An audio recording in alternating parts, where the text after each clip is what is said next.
You ever play in a mystery adventure where everything feels like it should be fun, but it's not? Clues are there, the setup seems clever, there's a spooky old manor or a murdered noble or a missing magical artifact, and somehow you still spend 3 hours circling the same 5 rooms arguing over whether the dog counts as a suspect. That's because writing a good mystery in D&D is hard. Like, actually hard. It's not just about throwing clues at your players and hoping they Sherlock their way through it. There's a delicate balance between revealing just enough and holding things back, just the right amount of things, between giving your players agency and still steering the story toward a satisfying conclusion. Hello folks, welcome to the DM Layer. I'm Luke Hart, and on this channel I share my nearly 30 years of Game Master experience so that you can run amazing games that your players will love. And today we're talking about 11 mistakes Game Masters often make with mystery adventures and what we should do instead.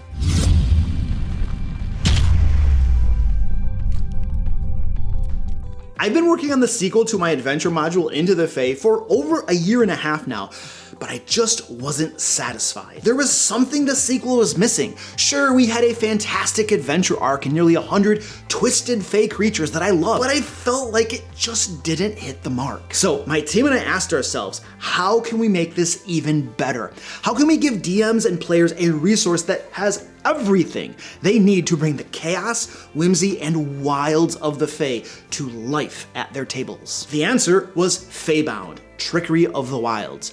It will be the biggest, baddest Fae-themed expansion for D&D 5e ever created, and we're bringing it to you very soon on Kickstarter. It'll include a sprawling Fae campaign setting, 6 vibrant new player races, 10 wildly creative subclasses, a treasure trove of magic items, dynamic Fae gameplay mechanics, over 100 twisted and unforgettable monsters, and Escape from the Fae, a level 5 to 11 adventure module featuring 12 full-length, story-rich adventures. Whether you just dabble in the Fae at your table or go whole hog, Faebound, Trickery of the Wilds is a must-have resource for any Game Master or player's collection. Follow the Kickstarter today at the link below because we're gonna have early backer specials for just the first few days only that you won't want to miss. Mystery mistake number 1, starting with a boring premise. A noble's been murdered.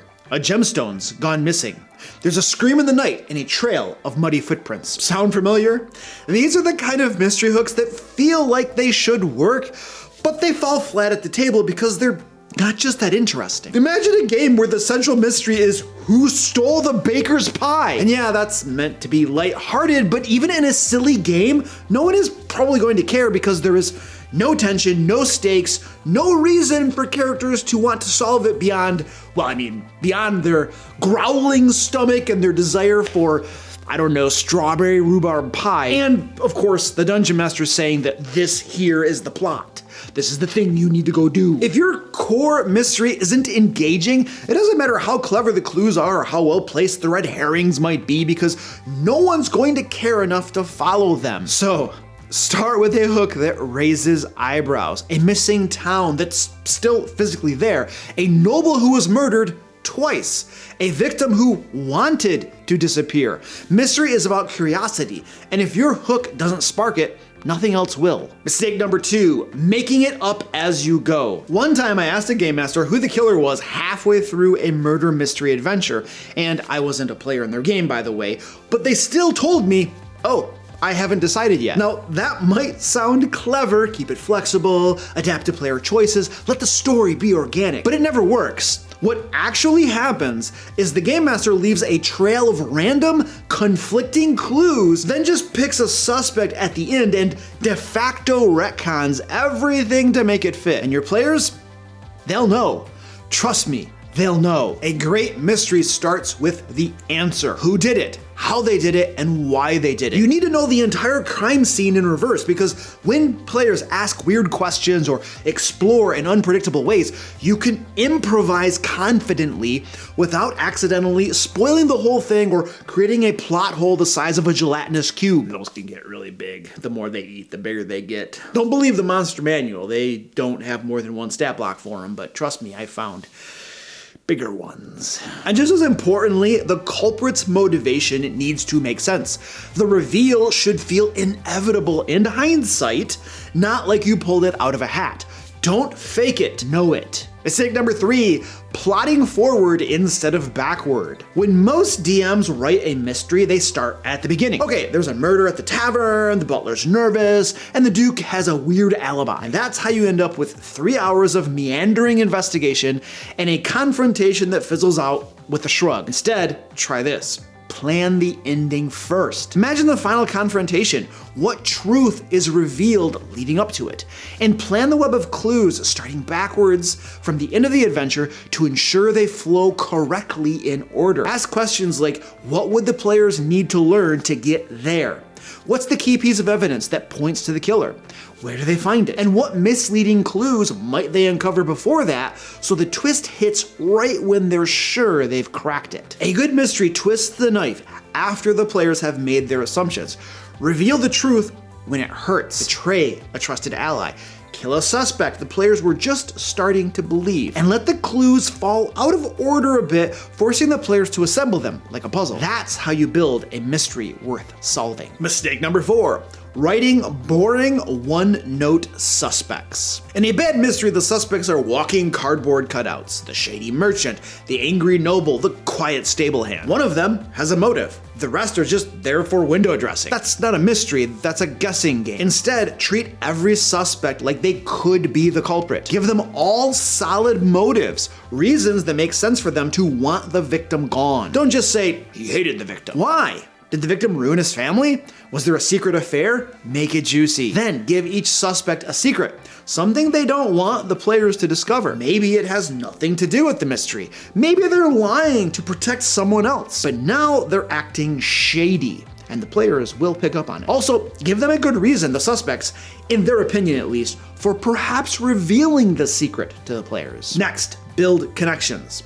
Suspects should have ties to each other. Love, hate, rivalry, debt. That web is what turns your mystery from a checklist into a drama. And finally, even if someone knows the truth, they should sound suspicious, or if they're telling the truth, they should sound suspicious or unreliable when they tell it. No suspect has all the facts.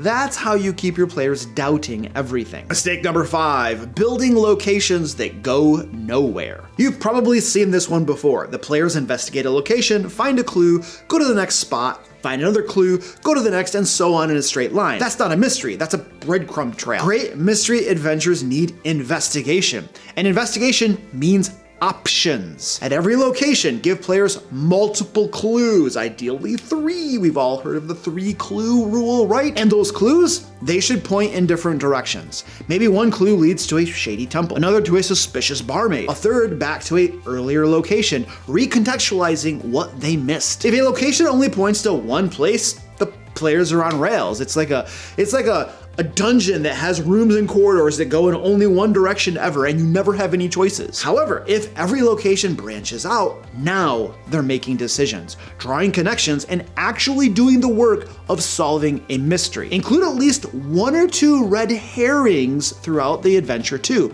and let the characters pursue them. But just in case they get a little bit too focused on them, be prepared to present obvious dead ends if they start to get too far off track or the ticking clock is running out. Also, don't repeat yourself. Avoid repetition in how the clues are discovered. Some clues can be found with investigation, some from talking to NPCs, some from magic. Variety keeps the table engaged. I was once in a Call of Cthulhu game where every single clue that we found about the investigation was from finding old newspaper clippings. In the library, over here in the study, over there, wherever we went, it was like every single clue was revealed through a newspaper clipping, an old article or something, and it's like, woo! And by the way, all the clues were the exact same thing. So it was kind of like getting the same clues in the same manner in different locations. It sucked. So, don't do that. Oh, and always prep your descriptions ahead of time. Forgetting a vital detail can derail the entire mystery if it results in players missing important details or clues they must uncover. By the way, if you're finding this information useful, please give me a thumbs up and let us know in the comments some mystery mistakes you've encountered. Or if you're lazy like I am, just drop a "Luke, you don't suck" or something easy like that. All forms of engagement help the channel. You're like, I don't care about your channel, Luke. Just give me the murder. Give me the mystery crap, dude. That's fair. We're moving on right now. It's just, you gotta let me do the YouTubey pluggy junk, you know? It's like my job, okay? Mistake number 6, letting the mystery sit still. One of the biggest mistakes in bad mystery adventures, nothing changes. The players investigate, find some clues, and the world just waits patiently waiting for them to figure it all out. That's not a mystery. It's a museum exhibit. A good mystery moves. The longer the players wait, the more the situation shifts. The culprit starts sweating. Maybe they destroy evidence, try to pin it on someone else, or eliminate a witness. NPCs respond to what the party is doing. Rumors change. Lies evolve. People get nervous. And if things start to feel uncomfortable, change the tone. Drop a new body. Introduce a rival investigator. Have a key witness vanish. Keep the players guessing, not just about what happened, but what's happening right now. Every new clue, every piece of the puzzle should raise more questions or reveal something unexpected. Even answers can be used to hook the players deeper, especially when they flip what the players thought they knew. Because a mystery isn't just a puzzle, it's a story. And stories change. Mistake number 7, taking away player agency. The moment your players feel like they're being dragged through your mystery instead of uncovering it for themselves, you've lost them. Mysteries work best when players feel like the story is unfolding because of their choices, not in spite of them. So yes, plan. Know your mystery, your suspects, your locations, inside and out, but be ready to pivot. If they latch onto a red herring and won't let it go, don't just shut them down. Find a way to make that path meaningful and steer them gently back toward the truth without railroading them. And if they reach the wrong conclusion through no fault of yours, let them fail. Let the villain get away. Let the consequences play out. Just make sure those consequences make sense and don't punish them unfairly. They're already going to feel the sting. Design your mystery so that there's no one true path. Yes, there's a true solution, a whodunit and all that good stuff, but not a one path to get them there. Use branching clues that point in multiple directions. Let them piece things together in their own way. Reward intuition. Let them surprise you. That's when a mystery feels real. Mistake number 8, dumping too much information at once or not enough. Mystery is about tension. And tension lives in the space between what the players know and what they think they know. If you dump all your clues too quickly, or worse, hide everything behind locked doors, they'll either solve it in an hour or get frustrated and give up. Control the flow of information. Reveal just enough to keep them chasing the trail, but not enough to let them solve it too early or too easily. And don't hold back what they've earned. Just layer it. Think of it like painting a wall, one coat at a time. Also, let witnesses lie. Let clues be partial or cryptic. Let technology and spells point toward the truth, but never hand it over.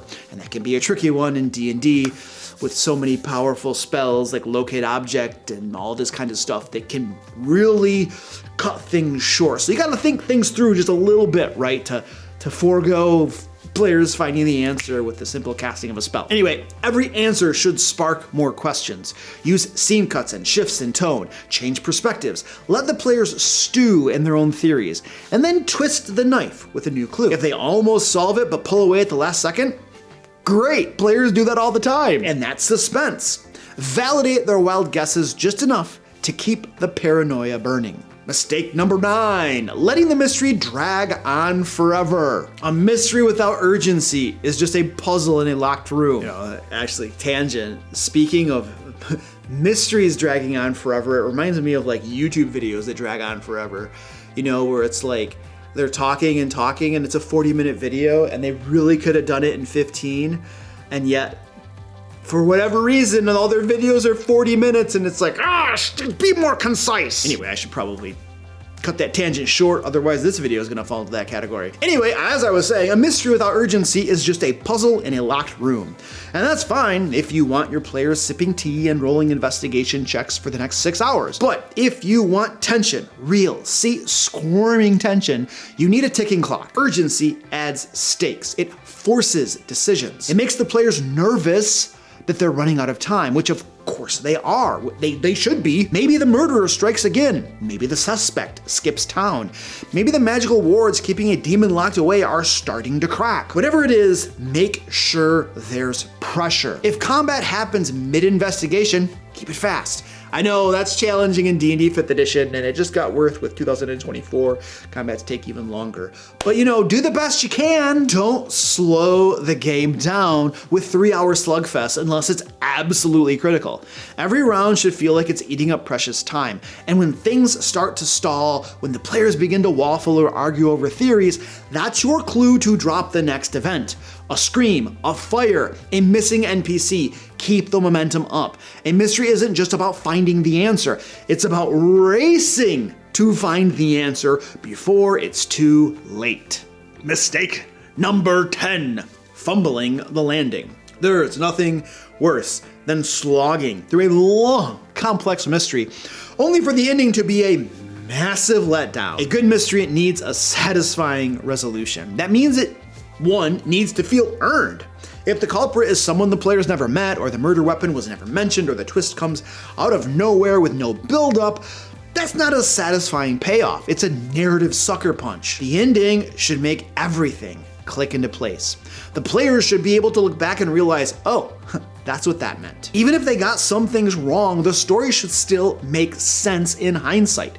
Their choices, their failures, their successes, all of that should have mattered. Otherwise, why bother solving the mystery at all? This is the moment where your players stop being adventurers and start feeling like actual detectives. Give them that win. Don't yank the answer out of a hat, tie it all together, because the ending is what they'll remember most. Mistake number 11, ignoring the power of props. Want to instantly elevate your mystery game? Use props. One of the biggest missed opportunities in mystery adventures is relying solely on narration when you could be handing your players something tangible. A torn journal page, a blood-stained map, a cryptic note scrawled in a trembling hand, even a sketch of a family crest on an old napkin. These don't have to be elaborate, just a little effort goes a long way. It's not about your artistic skill. It's about giving your players something real to hold, study, pass around, and maybe even argue over. Props make clues feel weighty. They anchor abstract ideas in something physical. And they immediately pull players deeper into the story, because now the mystery isn't just happening in their heads, it's on the table in front of them. So don't skip the handouts. They're not just set dressing, they're part of the puzzle. And they might just be the thing your players talk about for weeks after the game ends. But that's just what I think. Let us know about the mystery mistakes you've seen in-game. And don't forget to follow Feybound, Trickery of the Wilds at the link below. Get the biggest Fey-themed expansion for D&D 5e ever created. Now, if you'd like to learn how I use AI and ChatGPT to prep and run my own games, watch this video right here. And until next time, happy game mastering.